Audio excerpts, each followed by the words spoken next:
hiring or rejecting. Hi everybody. We had 3 candidates that applied for the same job. One had a college degree with no work experience, while the other had no college degree with 7 years of work experience. The third candidate, on the other hand, had neither work experience nor a college degree. How many people in the room is willing to hire the third candidate? Not many, right? Why? Because we all believe that degree and experience are the most important skill to hiring someone. However, that is not true. My name is Minh Quyên Nguyen, and I'm going to show you that we should not be hiring employees on degree or experience alone.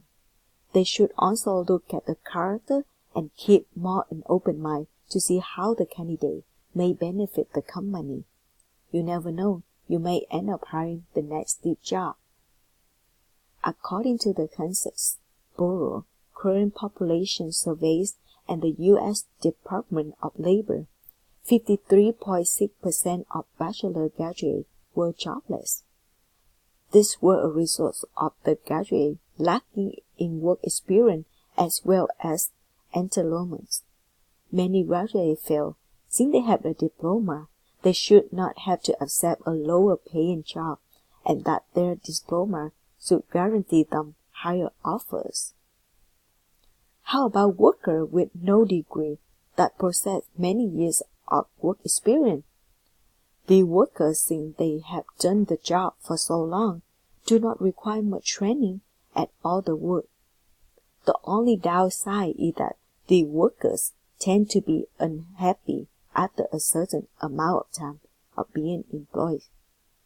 They tend to get embarrassing about asking basic questions, because since they've been doing this line of work for so long, they should know it all.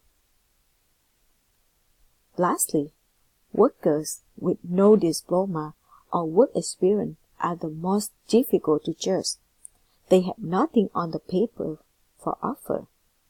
The only thing they can do is offer their loyals, hard worker, and dedication. The roles are special in many ways. The workers, if chosen, can be wide best hired out there.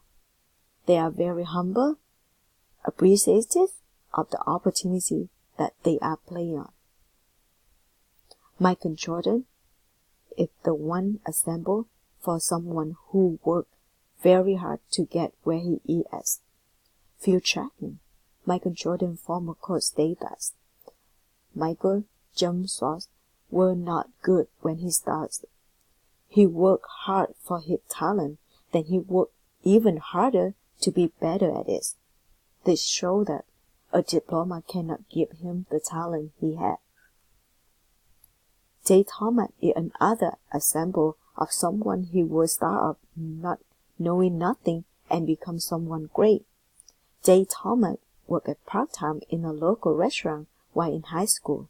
After his dad moved around the country seeking jobs, he dropped out of high school to work full-time there. He then was introduced to KFC and helped them come out of hole by offering them great marketing advice. Then he branched off to make his own company. Great minds don't always need proof of understanding or experience. Sometimes with the right guidance, good work ethic, and creativity, they can become great. These are things diploma cannot give also. All in all, I don't feel that a piece of paper should be our main judgment of a person's ability.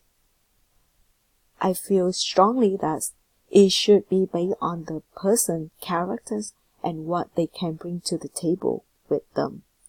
We should also look into the person's attitude to see if they really appreciate the opportunity that is offered to them. Thank you for listening.